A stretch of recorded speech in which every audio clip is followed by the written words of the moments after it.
he has spoken on the topics faith, family and freedom in Cuba, Belgium, Brazil, Congo, UK and all over the USA to crowds from 14 to 40,000. International leadership speaker, trainer and coach. Author of Learn to Raw Leadership, Attitude Hack, Live a More Excellent Life, 5 Battle Strategies of a Victorious Warrior. 2021 President's Lifetime Achievement Award recipient. Founding partner of the John Maxwell team. Toastmaster International Speech Competition semi-finalist. Founder of Tell It Like It Is TV, ThatGuyRocks.com and ThatGuySpeaks.com. Creator of Story Power TV, Transforming Grace TV, and Leading Leaders Podcast. Producer of 4 TV programs and podcasts for Liftable TV and World Trumpet Television as well as multiple social media channels. Please help me welcome J Loren Norris. Sometimes it doesn't matter, well, how many times you try to do it. If what you're doing is wrong, defective, ill-informed, ill-advised, badly executed, doing it again and again and again and again and again and again and again isn't really practice which makes perfect. In fact, it's closer to the actual definition of insanity, doing the same thing over and over again, expecting a different outcome. You would be amazed how many people apply that principle, though, doing it again and again and again and again and again, to trying to become better communicators, better leaders, better speakers. That's what I want to talk about in this episode of Leading Leaders. Subscribe now for our extensive video library of leadership lessons promoting faith, family, and freedom.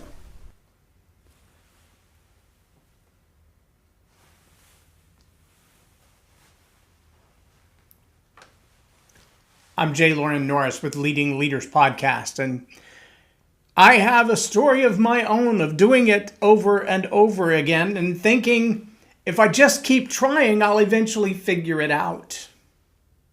And so I want to give you this story, similarly to the way that I share it from the platform, for the purpose of understanding that the story is the teaching point. I want you to understand as I'm giving the story, there's a lot of teaching point behind it. And it's not just the little hook at the end that says, here's what I learned. It's through the course of the process, there are other observations that can be made that are other teaching points. And some of them are not taught, they're just caught. You receive them and you think, oh yeah, kind of did a similar thing myself. But they're embedded in the story so that the story itself becomes the sticky little seed stuck in your whiskers that travels with you to another place. Are you catching on to that metaphor? I've used it several times now. I hope it's sticking with you and that it's a story that travels with you. But this is another story. I use it a lot. I use it in almost every signature talk because it makes the point of practice doesn't make perfect. It makes permanent. Here's the story. Oh, yes. I just set that story up more than I ever set up any story so that you'll pay attention to the story itself. And listen, if you're taking notes because you feel like you could learn a thing or two about better communication skills, then now's a good time to take some notes. And here's what I'm going to challenge you to take some notes on. During the course of this story, ask yourself, how many teaching points did I observe? How many things were embedded in there where I didn't go, this is going to be on the test? And yet you realize, oh, that's an observation I probably should have made on my own, like way back when, a couple of turns ago, a couple of miles down that old dirt road. I should have decided that was a bad idea and turned around before I drove off the cliff. Yeah, there's going to be some of those moments in this story, but I'm not going to tell you what they are. I suspect you'll recognize them. And if you're both astute in listening and coachable in learning, you'll have an aha moment. I would love it if during that aha moment, you were to type in the chat what you learn, or send me an email, or send me a message on any one of the social media platforms and say, here's what I picked up in that story, how it applied to me, and what I should have done differently way back when. We started a DJ company by accident in 2005. By 2009, I left corporate America after 10 years at a Fortune 50 company in marketing. I had started in sales and worked my way up to the market manager of all things expansion market in a Fortune 50 company. So I'd seen a lot in the ways of marketing and ad agencies and various exposures. And I realized when I started my little DJ company that you're probably going to need some advertising and some marketing. And I went about the business of trying to get some graphic t-shirts done. Well, when I saw that you had to order 1,000 of them to make it worthwhile, and I wasn't really in the merchandise business, I just wanted some branding for myself, something I could wear around town or wear at events or put on my team. I decided I didn't want to buy 1,000 of them. I wanted like 5. And unfortunately, in this industry, if you buy 5, you pay the same price that if you bought 1,000 of them because the setup charge is the most expensive. So I did what I did what a lot of people did. I went to Walmart and I bought iron-on transfers. I bought some t-shirts, undershirts, just plain white to start with, and I bought some iron-on transfers. And I went home and I designed them on my printer, and I printed out the ones that said you can use them with your inkjet printer at home. I printed out some transfers and I put them on the t-shirt, and I got my home iron and I ironed them on. Then I picked it up and I had a big white shiny box around the outside of my graphics, and it looked like crap. And I thought, that doesn't represent my brand well. I'm not using that. It's gotta be this cheap iron of mine. It's not hot enough. And so I did what a lot of people would do. I went to Craigslist and I found a t-shirt press, the big one. And so I bought a t-shirt press. And I brought it home, and I had my regular t-shirts, and I had my iron-on transfers, and I put t-shirts on there, and I put transfers on there, and well, now I got a few $100s invested in this press, and I got the regular t-shirts, and I got the regular transfers, and guess what I got when I lifted up the platen on this very expensive press? Very expensive crap. The same crap I had before with the big white shiny box around the outside of it, and it looked terrible. And so I thought, well, obviously it's not the press. It must be either the t-shirts or the transfers. So I bought better t-shirts. And I brought home my expensive t-shirts and I put on my expensive press with the same transfers, and I put the transfer on it. And guess what I got? You guessed it. More expensive crap. So now I've got a whole stack of very ugly, useless, not brand-worthy t-shirts that I'm not going to put into the marketplace. This is not going to work. And so I went back to the internet and I did some more searching. And I did what I did what a lot of people would do. I bought more expensive transfers. Well, if it's not the press, it's not the iron, it's not the shirt, it's got to be a better t-shirt. If that's not it, the only dynamic left has got to be the transfer. Well, you may not know this, but transfers, this is probably the reason you got to buy a bundle of t-shirts. Transfers, if you buy the professional transfers, only come in a box of 1,000. So now I've got expensive transfers and expensive shirts and an expensive press, and I still am not getting what I want. So I put my t-shirt down and I put this expensive transfer on it, and I followed the instructions to a T. And I pick it up and I can't get the transfer paper off the t-shirt. We pulled on it with tweezers. We scraped on it with razor blades. We picked at it with an X-Acto knife. Hours. We couldn't get the paper off the t-shirt.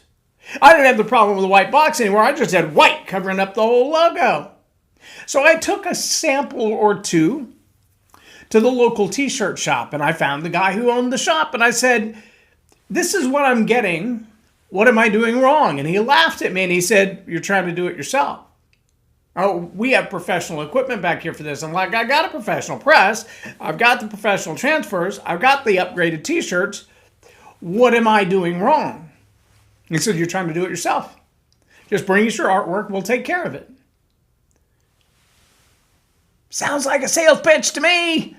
Doesn't sound like a solution. Doesn't sound like anybody wants to teach me anything. Sounds like somebody who wants to sell me something. Sound familiar? Yeah, so I went back home and I was very, very frustrated with my expensive press and my expensive t-shirts, my expensive transfers. So I called the company that I bought the transfers from. Obviously, they're not going to take back the t-shirts. I've ruined them. The guy that I bought the press from, not going to take that back. It was used when I bought it. But I called the company I got the transfers from and I said, "Listen, I have spent a lot of money on this process. I've got dozens of wasted t-shirts. It all looks like crap. This is not working well. And I just want to get my money back from these very expensive professional transfers. And the guy on the other end of the line said, did you pop and stretch it? Did I whoosy what's it? He said, did you pop and stretch it? I said, I don't know what you're talking about. All I know is I put bad t-shirts and bad transfers on a bad iron, and that didn't work. So I bought a press, and then I put bad t-shirts and bad transfers on a press, and nothing. Crap. And then I put more expensive t-shirts on the press, and more expensive crap. And now I put your professional transfers on expensive t-shirts on an expensive press, and I get crap. Very expensive crap. I've wasted a lot of money on crap, and I want my money back. He said, well, do you have one more? Do I have one more what? Bit of patience? No, it's all gone. He said, do you have one more good t-shirt? Yes. Do you have a design printed? Yes. Is it on one of my good transfers? It's on one of them expensive ones, yeah. He said, all right, here's what I want you to do. Turn that press on. How hot does your press get? And I said, well, it says to do it at 35 for 30 seconds, or 350 degrees for 30 seconds. And he said, no, crank it all the way up to 550. And I said, what? He said, crank it all the way up to 550. And then I want you to put that t-shirt on and spread it out real good and preheat it. Get it nice and warm before we get started. Doesn't mention that in any of the content that I've been reading. Nobody's video says preheat the shirt. I bet that's a secret I should have known along the way. So I stretch out my t-shirt and I put it on there and I get it nice and flat, it looks really sharp. Nice, it's pressed. It's a pressed shirt before I even start. He said, now I want you to go ahead and put your transfer on there and pull that handle down and lock that platen in place until I tell you to let it up. All right. So I pull it down, I lock it in place, and I'm waiting. And I'm watching the timer. And the timer goes off, bing, it's done. And I'm like, okay, I'm going to lift it up. He said, no, wait till I tell you to. He said, now, I want you to put your phone on speaker and put it down because you're going to need both hands. All right, so I put it on speaker. I lay it down. I'm looking at the press. It's smoking now. He said, just wait till I tell you to. I'm like, but what if it bursts into flames? Oh, it ain't going to burst into flames. But it's smoking. It's supposed to do that. Really? Supposed to smoke? That's what I'm missing? It's supposed to smoke first? He said, now, when I tell you to, I want you to lift that handle up, and as soon as it comes all the way up, grab both sleeves of that shirt and pull it as fast as you can. Well, I lifted that thing up. I grabbed both t-shirts. I snapped it as fast as I could. And that piece of paper, the same one that we soaked in bleach, soaked in the bathtub, pulled on with tweezers, pulled on with the X-Acto knife, scraped with a razor blade, and it would not come off the shirt to the floor. Oh, so that's it. You got to pull on the sleeves. Great. He said, now, did the paper come off? It did. He said, how does your logo look? I said, kind of distorted because it's going all kinds of different directions. It's really big at the top where the sleeves are, really small at the bottom. He said, now you got to stretch it all the way around until the image looks like it's supposed to. I said, okay. So I pulled it in every direction. And now I've got a logo this big. I mean, I'm a big guy, but this is like a 5X size logo on a 2X size t-shirt. It is way stretched. He said, how's it look? I said, really big and stretched. He said, well, that's because the shirt's hot. When you wash it the first time, it'll be fine. He said, I want you to look real close at the logo. Does it look like it's still sitting on top of the fabric? And so I pulled it right up to my eye and I looked really close and I said, no, actually, it looks like the color was on the thread when they sewed it together. Like even the threads that are intertwined, it looks like the color was inside them and between them when they tied them together. He said, now you've done it right. You always got to pop and stretch. Pop it, then stretch it. That was the secret. That was the key. Now, I could have been making t-shirts till the cows come home. Every time with a cheap t-shirt, with an expensive t-shirt, with a cheap transfer, with an expensive transfer. And guess what I've got? The same crap over and over and over, the insanity and over again. Because I wasn't doing something that I had to be doing right to get it right. And no amount of doing that over and over and over again would have revealed those two secrets. Heat the shirt first, pop and stretch it when you're ready to release it. If you don't do those two things when you're making your own t-shirts at home, you're going to get really expensive crap. And by the time it's said and done and you've wasted what I did, 2 or 3 dozen shirts of various qualities, transfers of various qualities, and a whole lot of ink and time, you probably should have just had one ordered from Cafe Press and paid the $50 and call it a day. But if you follow the process I just gave you, preheat it, trim your logo within 1/4 inch of the color, pop it to release the paper, and stretch it to make sure that all of the other transfer residue is gone and all you have left is the ink on the fabric. And you're going to have an entirely different result. Now, I've taken a little more time to be a little more elaborate with that story for one very particular purpose. I want you to understand that in the process of telling that story, there's a little humor, there's a little, I failed myself, there's a little reality. All of it is true and authentic. You can ask my wife. She was just as frustrated with me in my t-shirt making process, and so were my kids. And oh, here's a good one for you. That particular t-shirt that I made that particular time with the old man on the phone, I still have it. 15 years later, the color is still on that stupid shirt. It has been washed and laundered and worn at events over and over and over again. And it's still holding up because it was done right.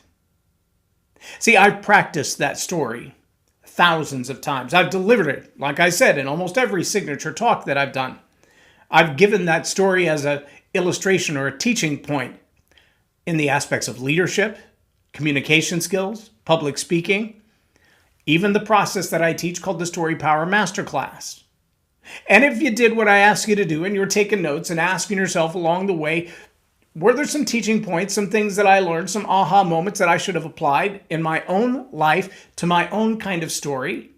Then you've just won in 2 or 3 different ways, because hopefully you were a little bit entertained by the story. That's kind of the reason that I've practiced the various voice inflections and the other things of funny that I've embedded in there.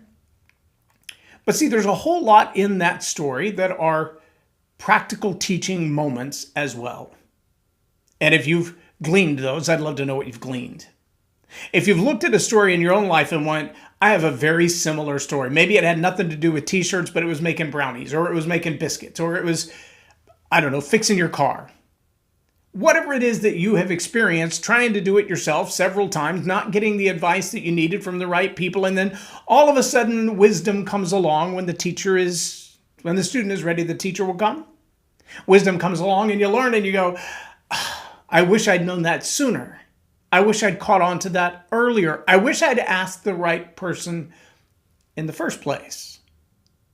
See, that's what a good coach does. They help you shorten the learning curve. So does a mentor, because a mentor's been there. But a coach and a mentor are different. The mentor assumes, I've been there, just ask me and I'll tell you.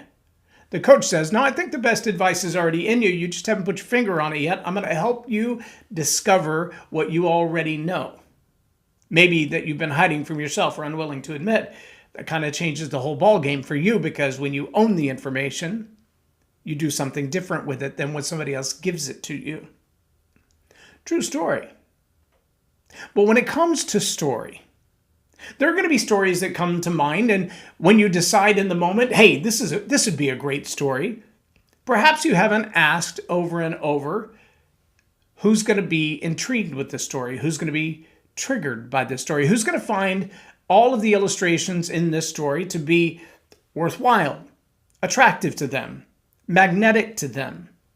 Who's going to hear it and go, oh yeah, I see myself in that story? And who's going to hear it and go, you're obviously not talking to me. You obviously know nothing about me. You're just talking about yourself again. Now here's the truth. If you study enough human psychology, there will always be the haters that feel like when you're telling a story that you're the central character in, you're only talking about yourself. Usually that's because they're unteachable and they're uncoachable. They've got a little bit of narcissism in themselves. And so if you're not talking to them about them, they feel like you're leaving them out. That's their own kind of psychosis. Leave it alone. It's not worth the trouble. And even if they did become your coaching client or your client in whatever other services you offer, you would eventually fire them because they're very difficult people to deal with. Just ask anybody in coaching. They'll tell you they've had their own. Sometimes the most freeing thing you can do is fire a client who's paying you good money. Trust me. Now, here's the other reality. There are going to be things that you want to embed in your story because to you they're fascinating and they have no value at all. They're not humorous. They're not informative. They're not engaging. They don't cause somebody to stop and think. They're not contemplative. And if those things come to your mind and you think, oh, that would really make the story better because that's what really happened, and yet it has no value for anybody else, I'd like you to take that little part of the story and just set it aside. In fact, here's what I encourage you to do just to see. Take that portion of the story, extract it from that story, and try to share it with somebody that cares about you, who will tell you the truth. Just that one tidbit. And see if it causes engagement. See if people go, that was actually quite clever, the way you discovered that, or the way that you said that, or the way that you applied that. And if you get some of that, then you can plug it back into the story, maybe just in a different place, or maybe it belongs in a different story. That aha moment for you, maybe in that scenario was an aha moment because that's how it happened, but it's a better observation for a better story. These stories that I'm encouraging you to tell, the original, the authentic, the one that you lived through, those stories are powerful because they demonstrate to people your credentials, i.e. your education, et cetera, et cetera, et cetera. I'm working with one particular client right now who has significant education in significant arenas, but without throwing that into a resume and people going, la, la, la, la, la. I said, there are ways that we can embed that fact as a humorous observation into another story. And so what we're looking for right now is we're kind of like a crochet needle, pulling stories from her life where if you knew that about her education, you would go, wow, that's very impressive. And yet the sleight of hand in the manipulative nature of the words that says, because I know this, I should have known that, but I didn't. It's kind of self-effacing. It's kind of self-deprecating. It's kind of self-revelatory, and yet it's also, you may not have known this about me, but let me tell you. You know, my other jacket has it. I have a lapel pin. It has a bird in the middle. Well, it's not just a bird. It's an American eagle, but it's a very specific American eagle. It's actually the seal of the President of the United States of America. And from a distance, people often see it and they go, oh, I'm also a veteran. And I shake their hands. And then they look close to see what branch of service. So when they see that it doesn't say Air Force, Army, Navy, Marines, it says President of the United States, they look really close and they're like, what is that? Well, what did you do? And I said, that's my Lifetime Achievement Award. Usually leads to a conversation. Now, if you just go around with a big, bold T, I received the Lifetime Achievement Award. There are a lot of people who've received a Lifetime Achievement Award.